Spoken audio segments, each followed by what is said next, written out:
Halo teman-teman, perkenalkan nama saya Ryan Jaki Yuriko. Di sini saya berasal dari kelas 11 TKJ 6. Di sini saya akan menjelaskan tentang perkembangan jaringan WAN yang meliputi komponen perangkat yang digunakan. Oke, yang pertama yaitu komponen. Komponen terbagi menjadi 4, yaitu yang pertama router. Pengertian router. Router adalah sebuah perangkat yang memiliki tugas utama untuk mengirimkan paket data dari jaringan internet menuju perangkat lain. Fungsi router. Router adalah untuk mengarahkan lalu lintas data antar jaringan atau subnet sehingga memungkinkan beberapa komputer dalam jaringan saling berkomunikasi dan berbagi sumber daya. Lalu yang kedua yaitu cara kerja. Cara kerja router bekerja dengan mengarahkan jaringan data menggunakan routing table untuk menentukan jalur di mana saja yang akan dilalui sebuah paket data dalam mencapai tujuannya. Lalu kelebihan router. Router berfungsi untuk menyambungkan satu jaringan komputer dengan jaringan pada komputer lainnya, memiliki kemampuan untuk menyaring pemrosesan data, dan bisa membagi sebuah jaringan menjadi beberapa subnet. Umumnya, router ini bisa terkonfigurasi dibandingkan bridge, bisa berperan sebagai topologi suatu jaringan. Setiap proses routing atau dalam proses pengiriman data harus menggunakan IP address. Lalu kekurangan router. Pilihan koneksi dari router sangatlah terbatas dan juga tergantung pada jumlah koneksi. Bisa mematikan semua network. Router juga memiliki peran ganda. Lalu jenis-jenis router, yaitu router statis, router dinamis. Lalu yang kedua yaitu modem. Modem adalah modulator demodulator, sebuah perangkat yang berfungsi untuk menyambungkan sebuah perangkat komputer, laptop, dan smartphone ke jaringan internet. Lalu fungsi modem. Fungsi utama modem adalah mengubah sinyal analog menjadi sinyal digital. Dengan begitu, perangkat yang kamu miliki dapat tersambung ke jaringan internet. Lalu jenis modem, yaitu yang pertama modem kabel. Seperti namanya, modem ini menggunakan kabel agar bisa disambungkan ke jaringan internet. Yang kedua, modem dial-up. Modem dial-up atau yang sering disebut juga sebagai modem analog adalah perangkat yang mengubah sinyal analog menjadi sinyal digital. Lalu yang ketiga adalah komponen. Fiber optik. Fiber optik adalah jenis kabel yang terbuat dari serat plastik dan kaca halus yang berfungsi menghubungkan antar perangkat maupun pengguna dalam wilayah tertutup. Lalu jenis-jenis fiber optik terbagi menjadi 4. Yang pertama yaitu inti core. Bagian inti core pada serat optik terbuat dari kaca dan plastik halus dengan diameter yang tebal dan sangat kecil, yakni 2-50 mikrometer. Yang kedua yaitu cladding. Cladding merupakan bagian yang menyelubungi lapisan inti core pada serat optik. Ukurannya 5-2,5 mikrometer. Yang ketiga yaitu bevel coating. Bevel coating adalah lapisan setelah cladding. Coating atau barving terbuat dari bahan plastik dengan sifat elastis yang gunanya melindungi serat optik dari segala gangguan fisik. Yang keempat yaitu strike member dan outer jacket. Adapun lapisan paling luar adalah strike member dan outer jacket. Fungsinya melindungi kabel serat optik dari gangguan fisik secara langsung maupun gangguan dalam bentuk lainnya.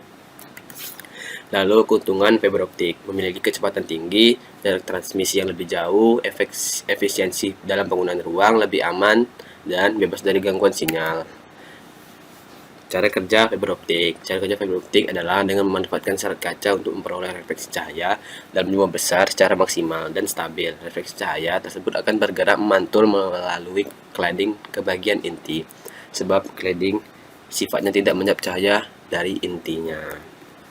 Lalu yang keempat yaitu sistem satelit. Sistem satelit internet merupakan sebuah layanan jaringan internet yang menggunakan antena teknologi parabola VSAT. Fungsi utama dari VSAT adalah menerima dan mengirim data sinyal ke satelit yang ada di luar bumi. Lalu kelebihan satelit internet dapat mencakup jangkauan yang luas, bahkan mencapai setengah permukaan bumi. Mendapatkan koneksi di mana saja, bisa menggunakan koneksi voice, playback, video, dan data. Sangat cocok untuk daerah terpencil atau memiliki kepadatan penduduk yang jarang dan belum mempunyai infrastruktur telekomunikasi. Alat yang bisa dipasang di mana saja selama masih dalam jangkauan satelit. Lalu kekurangan satelit internet. Koneksi internet rentan terhadap gangguan cuaca. Alat VSAT memakan banyak tempat, mempunyai tingkat hambatan yang lebih tinggi dibandingkan kabel, harga pemasangannya relatif mahal karena membutuhkan banyak alat. Mudah terkena sun outtake, kondisi bumi, satelit, dan matahari berada dalam satu garis lurus. Lalu arsitektur jaringan WAN. Arsitektur jaringan WAN area luas atau WAN didasarkan pada model intrakoneksi sistem terbuka atau OSI yang secara konseptual menentukan dan menstandardisasi semua telekomunikasi. Lalu client server. Pengertian client server. Pada dasarnya, client server merupakan konsep arsitektur perangkat lunak atau software yang menghubungkan dua objek berupa sistem client dan sistem server yang berkomunikasi melalui jaringan komputer maupun satu komputer yang sama. Lalu yang kedua, fungsi. Instrumen yang ada pada client server pada dasarnya memiliki fungsi untuk penghematan bandwidth serta kinerja yang menggunakan peran server sebagai penyimpan penuh data yang digunakan oleh klien. Lalu yang ketiga, cara kerja client server. Cara kerjanya sederhana. Server bekerja atas permintaan dari sebuah klien, contohnya pada web server. Ketika Anda mengakses suatu alamat website menggunakan browser, maka komputer yang Anda pakai berperan sebagai komputer klien. Lalu keuntungan client server, menyimpan big data melalui arsitektur ini. Klien dapat menyimpan dan mengakses database yang sangat besar. Lalu menaikkan kinerja, dengan konsep client server, pengguna dapat meningkatkan kinerja akses data berupa informasi.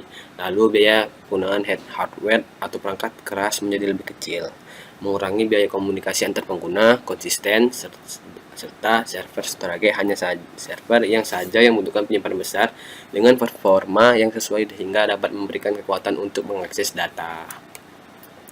Lalu peer-to-peer. Pengertian peer-to-peer adalah suatu jaringan komputer yang dimana setiap komputer akan saling terkoneksi dengan jaringan tersebut, baik itu komputer server maupun komputer klien.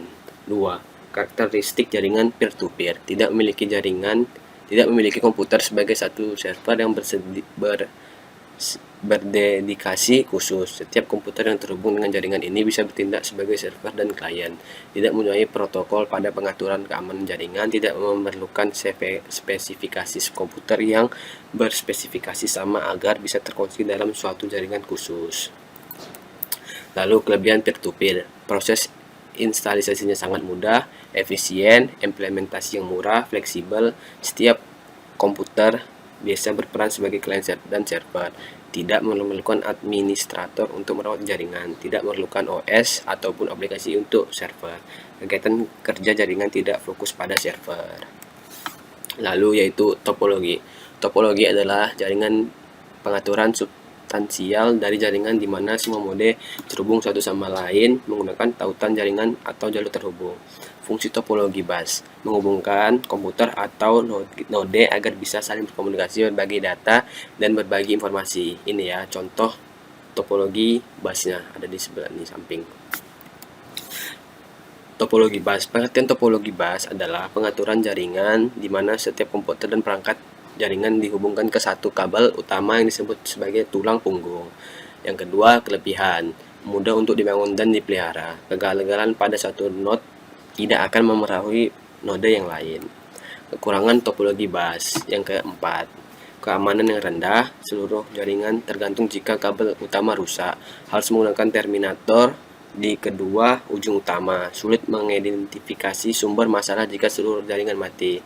Kemungkinan tabrakan jaringan akibat lalu lintas jaringan yang padat. Penambahan perangkat baru dapat menurunkan kecepatan jaringan.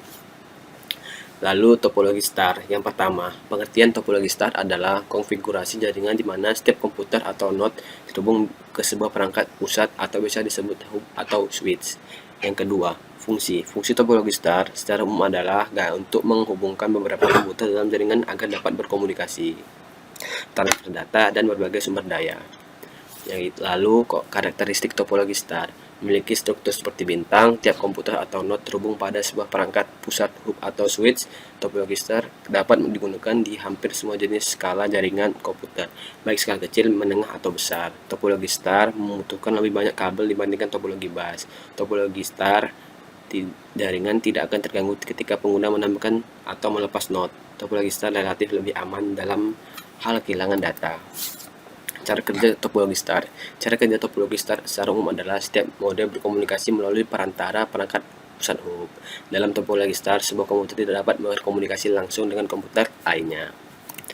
Lalu kelebihannya. Jika satu node mengalami kegagalan, maka yang lain masih bisa berfungsi. Tidak seperti topologi bus. Memiliki performa yang tinggi karena tidak ada tabrakan data yang dapat terjadi. Lebih murah dan mudah dipasang. Kekurangan topologi star membutuhkan lebih banyak kabel daripada topologi bus. Proses komunikasi topologi star sangat bergantung pada perangkat pusat hub atau switch. Jika hub mati, semua akan mati. Tidak ada perangkat yang dapat bekerja tanpa hub. Lebih mahal daripada topologi bus karena topologi star membutuhkan biaya untuk perangkat penghubung.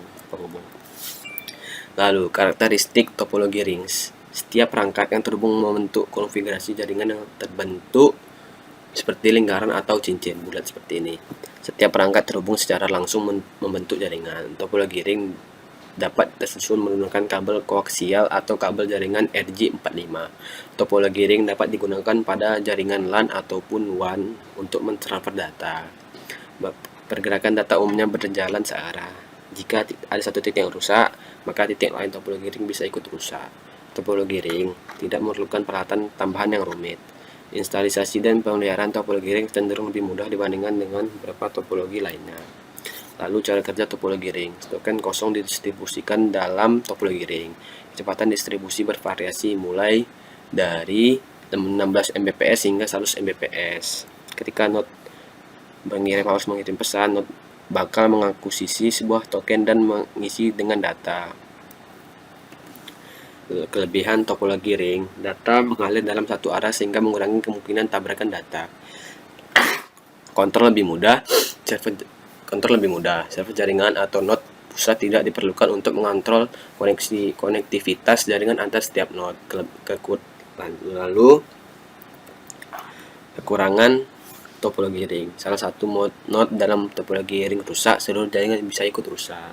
Kekurangan ini bisanya diatasi dengan menggunakan jenis topologi ring bidireksional yang dapat membuat jalur alternatif ketika satu jalur mengalami gangguan.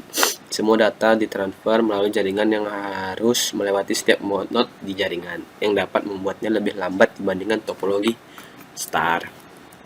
Lalu topologi switch.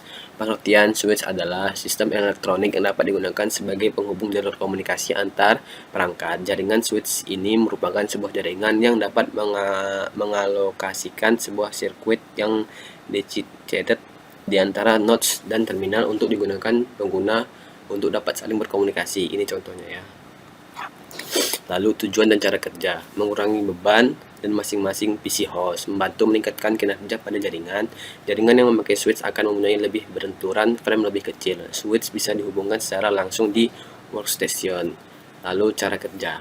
Sekilas cara kerja switch hampir mirip dengan seperti hub, yakni pertukar informasi atau data beberapa perangkat dalam sebuah jaringan. Kinerja switch diklaim lebih baik karena kemampuan proses mengirim dan pertukaran datanya yang efisien. Oke, segitu saja dari saya. Thank you. Bye-bye.